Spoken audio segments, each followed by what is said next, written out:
Oi, gente, tudo bem com vocês? Aqui é a Catarine do Educar com Sapiência e nós estamos conversando hoje sobre uma virtude difícil. Todas as virtudes eu falo isso, né, gente? Hoje nós vamos falar sobre a virtude do serviço. Bom, por que é difícil, hein, gente, falar sobre a virtude do serviço? É mais, se vocês pensarem bem, eu sei que todas são difíceis, né, mas se você pensar bem, por exemplo, falar sobre gratidão é bonito, né? No tempo de hoje, todo mundo fala sobre gratidão e, né, as pessoas até usam a palavra gratidão.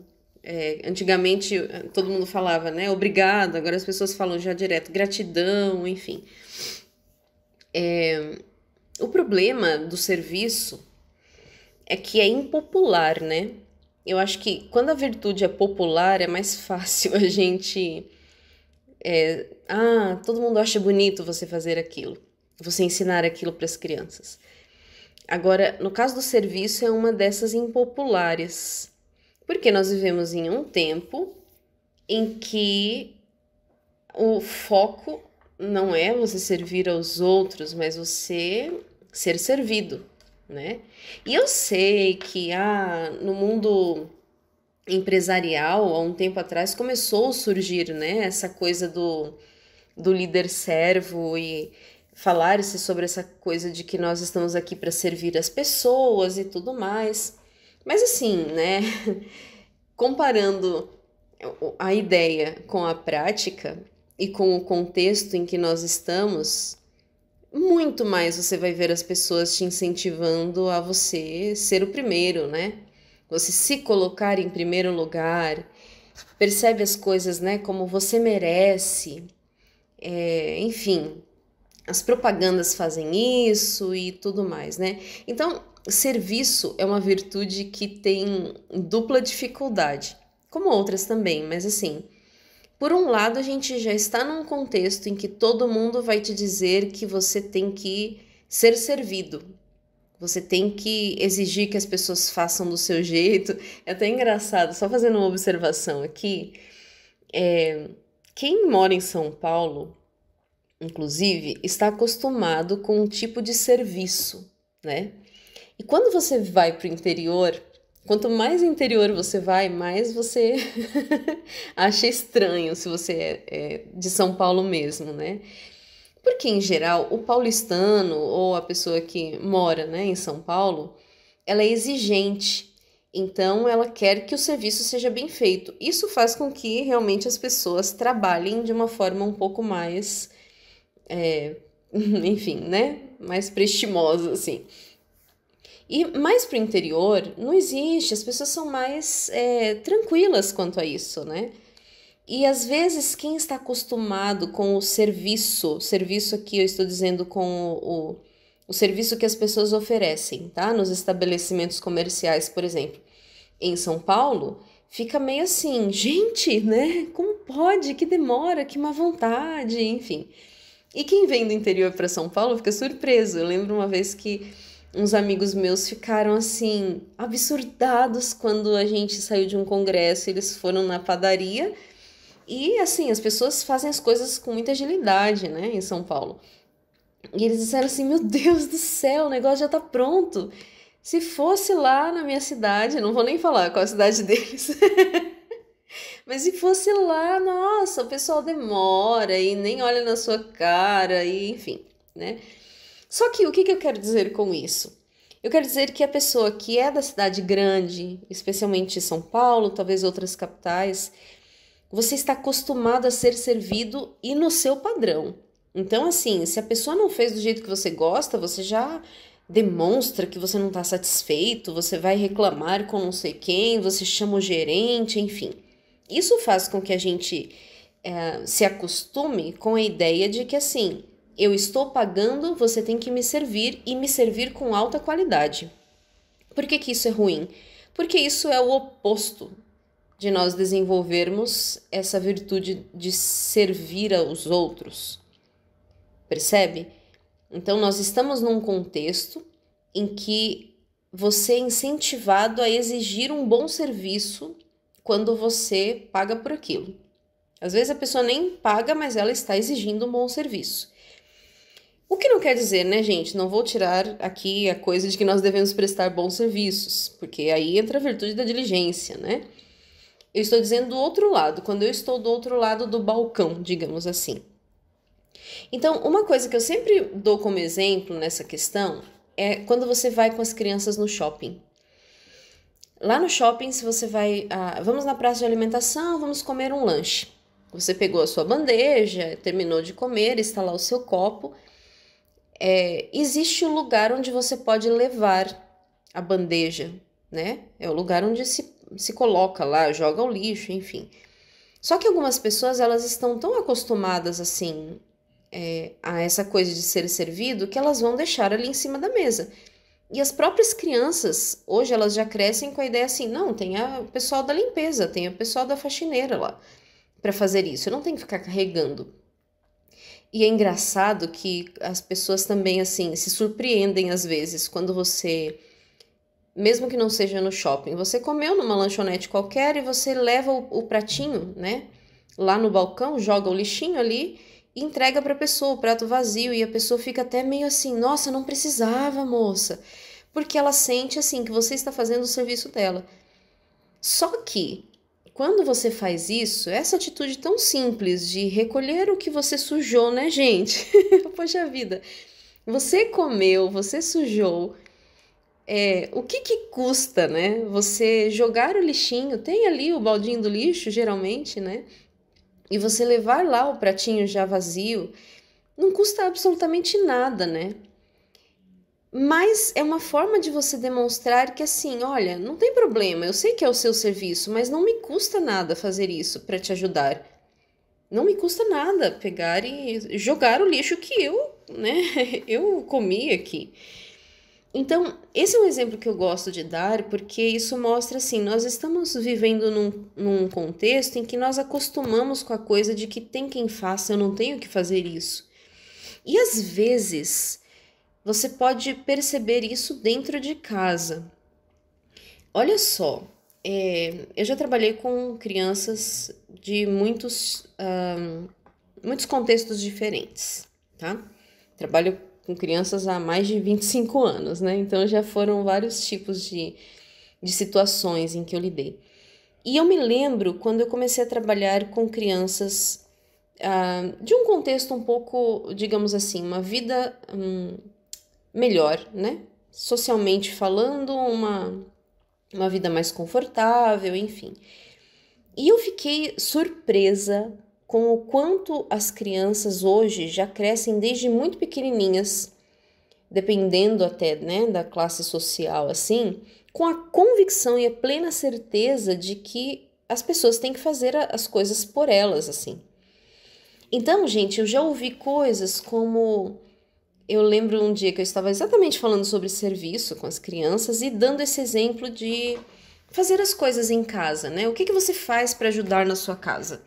E eu ouvi já crianças falando assim, eu nada, Deus que me livre, minha mãe que tem que fazer essas coisas. Juro que a criança disse, minha mãe tem que fazer. Isso porque algumas crianças já estão acostumadas assim, não é nem a mãe, né? Elas estão acostumadas a ter alguém em casa, como uma empregada, uma faxineira ou alguém, né, que trabalha assim. E aí o negócio fica pior ainda, porque os pais pagam, então a criança tem a convicção de que aquela pessoa tá ali para fazer o que ela quer, né? Ou fazer o que ela quer ou fazer os serviços da casa.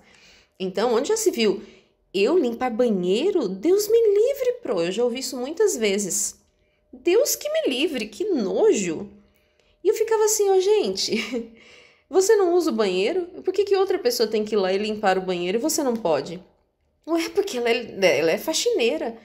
Sabe, essa coisa de um desprezo, assim, desprezo por muita coisa, né, gente? Desprezo pelo trabalho, era uma coisa que a gente não devia ter, a gente devia ter, assim, uma naturalidade na forma de olhar para o trabalho. Eu vou limpar o banheiro? O que tem? É limpar o banheiro, é trabalho igual a outros trabalhos e não vai... não tem nenhum problema fazer isso, isso é uma coisa normal, não precisa nem falar da dignidade, né, do trabalho. É só você falar, gente, é normal, viu? Limpar banheiro, lavar louça, não tem nada de absurdo nisso. Mas além disso, além de não ver como algo normal, eles veem como algo nojento. E se é nojento, eu que não vou fazer isso. Então, eu gosto de usar esse exemplo. Serviço, é claro, a gente pode servir as pessoas de muitas formas, né, gente? Às vezes você faz um bolinho, leva para alguém. Às vezes você, enfim, se oferece para ajudar alguém a atravessar a rua. Você se oferece para ajudar alguém carregar as coisas, você abre a porta para as pessoas, tudo isso são pequenos gestos de serviço. Mas aqui eu gosto de falar dessa parte de limpeza, porque eu acho que isso é onde mais a gente percebe, sabe? Primeiro de tudo. E lá no texto do desafio, eu falei para vocês, né, que a gente tem o problema, além do problema externo, que é esse contexto que você já cresce achando que você tem que terceirizar o serviço e que Deus que me livre fazer uma coisa dessas, é melhor pagar alguém que faça. Além disso, a gente já tem os problemas do nosso coração. E o serviço, ele é uma virtude que ela tem não só um, mas vários inimigos, né? Como eu coloquei lá, a gente lida com o egoísmo, a gente lida com o orgulho, a gente lida com a preguiça. Então, a minha preguiça de fazer as coisas, o meu orgulho de achar que eu sou bom demais para isso e o meu egoísmo de querer que as pessoas façam aquilo por mim, não eu por elas, né? Eu até lembrei que eu vi uma vez um pessoal de uma igreja que fez um projeto com os jovens. Se eu não me engano, eu não lembro qual era a frase direito, mas eles diziam alguma coisa assim, eu sou o segundo. Sabe aquela coisa quando você vai, sei lá, vai fazer uma fila para ganhar doce. E aí vem todo mundo, eu sou o primeiro, o primeiro, o primeiro, o primeiro. Então eles trabalharam assim, eu sou o segundo. Ou seja, você vai primeiro. Que é uma coisa totalmente contrária à nossa natureza, né? A gente quer que a gente seja servido primeiro. Já viu quando você vai fazer a coisa de jantar na igreja, almoço, essas coisas, né? Eu sempre lembro da minha mãe ensinando as crianças assim, olha, não tem que sair correndo para você ser o primeiro. Você pode deixar as pessoas se servirem primeiro, e quem vai primeiro também pode servir aos outros, não enchendo o prato demais, porque tem que sobrar para os outros comerem também. Então, aquilo que é basicamente uma questão de etiqueta, bons modos, né? Tem aí muito da virtude do serviço também, porque às vezes a falta de bons modos é meramente uma o oposto, né, do serviço. É simplesmente porque eu quero tudo para mim, o melhor pedaço para mim, quero comer primeiro que todo mundo, quero pegar o melhor lugar, quero, enfim, né? Eu quero o melhor para mim. E a virtude do serviço é a gente ir contra essa nossa natureza, contra esse pecado lá do nosso coração e aprender a olhar e deixar os outros irem primeiro, pegarem o melhor pedaço, e enfim, né? E quando a gente fala de serviço com as crianças, a gente fala sobre você trabalhar ou você fazer algo que exige esforço e você não recebe nada em troca. Então, no versinho, se você tem aí o cartão das virtudes, se você está usando ele junto com o desafio, se você não tem, você pode usar, viu, gente? A gente tem um material, não só o material do estudo das virtudes que vem com a história, mas tem o kit das virtudes que tem, inclusive, esse e-book do desafio, mas tem também os cartões, o cartão das virtudes, o cartãozinho com os versículos, a caligrafia do versículo, enfim. E o versinho do versículo diz assim: servir é trabalhar para o outro, ainda que em troca não receba nada. Sou prestativo e ofereço ajuda, mesmo quando ela não foi solicitada. E eu acho isso legal, porque é uma coisa que eu falava com as crianças assim, quando a sua... Por exemplo, tinha criança que fala, eu lavo louça lá em casa, porque minha mãe, é a minha tarefa, tal. Eu falava, então, se você quer servir a sua família, se você quer demonstrar que você quer servi-los, você pode fazer outra coisa, porque lavar louça já está ali na sua lista de responsabilidades, né? O que é muito natural, cada um da casa ter as suas responsabilidades. Agora, quando você vai lá e faz algo que ninguém solicitou a sua ajuda, você está sendo prestativo, né? Você está servindo aquela pessoa. É diferente de você fazer aquilo que é a sua obrigação. Você está indo lá e você observou que alguém precisava de ajuda e se dispôs a fazer isso. Eu acho que esse é o grande desafio para a gente, é você ter esse olhar atento para ir lá e se oferecer mesmo para fazer algo por alguém, né? Então, eu acho que um dos desafios, né? A gente tem muitos desafios com relação ao serviço, mas com relação às crianças, um deles é a gente ajudar a criança a perceber assim, primeiro de tudo, as pessoas não têm que ficar fazendo as coisas por você. Deus te deu duas mãos, né? Deus te deu saúde. Aliás, até as pessoas que não têm duas mãos, né? Elas estão, às vezes, fazendo muito mais coisas do que pessoas que têm mãos e olhos, né? Enfim, então, você é uma pessoa plenamente capaz de recolher os seus brinquedos, de arrumar a sua cama, de passar o paninho no vaso do banheiro, de... Enfim, né, gente? Essas coisas básicas aí da casa. Porque se a criança cresce com a noção de que é a mãe que tem que fazer isso, além da mãe ficar sobrecarregada e dificilmente conseguir estar bem o suficiente, né, para fazer as outras coisas ali para sua família, isso é um dano terrível para a criança, porque ela vai crescer achando que as pessoas é que precisam servi-la e não ela tomar essa iniciativa de servir aos outros. Então, o meu minha reflexão sobre isso, eu sei que isso é algo, gente, que assim, como dizem, né, a começar em mim, como diz aquele hino antigo, né? São questões que eu preciso colocar em prática na minha vida. Cada um de nós precisa, né? Mas com as crianças a gente precisa ter esse cuidado, porque eu percebo que muitas vezes eu vou dizer assim, nós viemos de uma realidade mais simples, em que nós sabemos, né? Ah, não, eu tenho que fazer as coisas. Só que as crianças, às vezes, elas já estão crescendo com uma vida mais confortável e perdendo essa noção, sabe, do que é fazer as coisas, participar da vida em família, servir aos outros, ajudar, se colocar em segundo lugar, enfim. E na história dos materiais, nós temos também duas situações diferentes, né? No material do volume 2, a gente tem o Pequeno Escritor Florentino, que é uma história que eu amo demais, eu acho linda demais essa história, eu choro toda vez que eu leio. E a virtude do serviço nós relacionamos com o momento em que o Júlio decide, né, passar um período das noites ali escrevendo etiquetas para ajudar o pai, sem o pai saber, né? Então ele, enfim, toda a história vai acontecendo a partir disso, né? A partir do sofrimento que ele vai passar para ajudar o pai no seu trabalho. E no livro, no volume 1, com a história dos 6 cisnes, a gente tem a moça também que se sacrifica pelos seus irmãos. E ali a gente mostrou também essa coisa do serviço. Porque o serviço, ele tem esse aspecto de sacrifício, né, gente? Quando você se coloca em segundo lugar, você já está fazendo um pequeno sacrifício.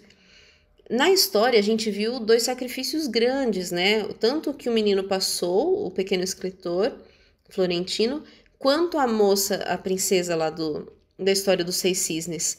Sacrifícios que exigiram muita coisa, né? Ela estava disposta, inclusive, a entregar a própria vida. E aí nós temos a aplicação que eu fiz ali no texto do desafio, né? Quando Jesus fala que o maior entre vós será o vosso servo, e ele mesmo dá o exemplo, né? Que ele não veio para ser servido, ele veio para servir e dar a sua vida em resgate de muitos. Então Jesus é o maior exemplo nesse aspecto, né? Ele que tinha toda a razão do mundo para ser servido, e aliás é a ele a quem nós servimos, ele agiu servindo para mostrar para os discípulos, para mostrar para a gente que servir ao outro é o primeiro passo para você desenvolver essa vida com Deus como Ele espera. Então, quando nós estamos ensinando a criança a servir, não é só para ela fazer bonito, né? Não é para os outros olharem, ai, que gracinha, o seu filho faz tal coisa, né? Ai, que gracinha, o seu filho não sai correndo para ser o primeiro, não é, né? Nada disso, é educado, né? Ele espera as outras pessoas pegarem primeiro, que lindo. Mas não é por isso que a gente faz. É porque nós estamos trabalhando o coração da criança. É porque a gente quer ensiná-los que quem serve ao outro está mais perto de Deus, está aprendendo mais com Deus, está crescendo no seu relacionamento com Deus porque está aprendendo com aquilo que Jesus fez. Então, um dia nós todos, né, desfrutaremos das recompensas pelas nossas entregas, né, e por tudo isso, mas enquanto nós estamos aqui, esse é o grande desafio, nós aprendermos a deixar de lado nossa vontade, nosso orgulho, nossa preguiça, nosso egoísmo e colocarmos o outro em primeiro lugar. Eu, gente, acho que esse é um dos versículos mais difíceis da Bíblia, que é aquele, né, de você considerar os outros superiores a você mesmo, porque eu acho que isso é tão o contrário da nossa natureza, né? Eu sei que algumas pessoas têm muito mais facilidade com isso, mas eu acho que de forma geral, nossa tendência, né, nossa natureza humana é essa de buscar o nosso primeiro, né? Então, eu sei que esse é um grande desafio e cultivar essa virtude hoje pode ser bastante desafiador para todos nós, mas vale a pena, né, gente? Vale a pena a gente ir vencendo esses pequenos vícios, pequenos pecadinhos ali do fundo do nosso coração e deixar Deus ir nos ensinando e a graça dele ir nos ajudando a cultivar cada uma dessas virtudes para que a nossa vida seja para a glória dele, traga honra e agrade ao nosso Deus. Então permaneçam firmes, eu sei que são desafiadores esses desafios, mas eu sei que Deus está com a gente e quando a gente tem a ajuda dele, não existe nada que seja difícil demais. Até o próximo então, minha gente, continuem firmes, perseverantes, que tudo vai dar certo. Até amanhã então, com a nossa próxima virtude. Até lá.